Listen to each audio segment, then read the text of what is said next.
Xo'p, o'rtoqlar, biz yana bitta obyektimizni tugatdik. Shu obyektimizda qilib bergan ishimizni ozgincha sizlarga obzor qilib tushuntirib beraman. Xo'p, o'rtoqlar, bu uyimizning отопление sistemasi samochok qilingan ekan. Mana shu sistemani ba'zi bir joylari kamchilik bo'lgani hisobiga shu 4 ta radiatorlar yaxshi xizmat etgan ekan.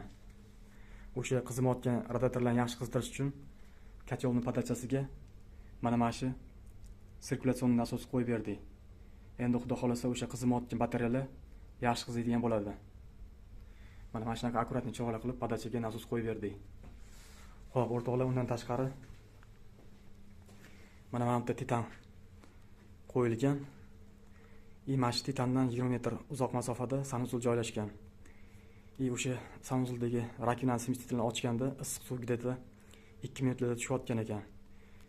Biz o'sha 2 minut kutmasdan 5 sekundda tushadigan qilib berganmiz. Bu uchun biz mana bu titanga rezervga svarkaladik. Turbani mana bunday montaj qilib mana bunga resirkulyatsiyon nasos qo'yib berdik. Bu nasosimiz suvni aylantirib turadi. O'shani hisobiga smestitelni ochgandan rezki где-то 5 sekund, 3 sekundlarda suv tushadigan bo'ldi, issiq suv. Xo'p, undan tashqari bu titanimiz o'zi opasniy bo'lib turgan ekan, chunki avtomat garelga qo'yilmagan. Mabodo qaynab ketsa, bu titan yorilib ketishi mumkin. Avtomat garelga keyingi yil qo'yiladigan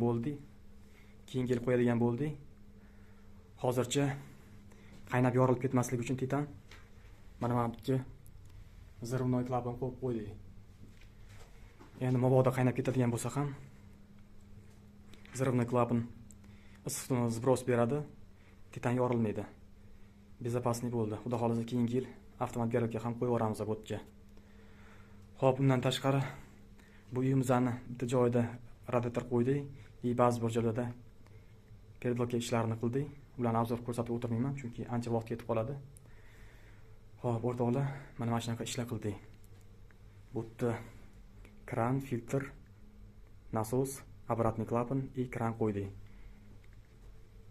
Xo'p, bu yerda podachaga mana shu nasos qo'yganmiz. Mana shunaqa ishlar qildik. Kimga shunaqa sifatli santexnika, svarka xizmatlari kerak bo'ladigan bo'lsa, bemalol bizga murojaat qilsanglar bo'ladi. E'tiboringiz uchun rahmat.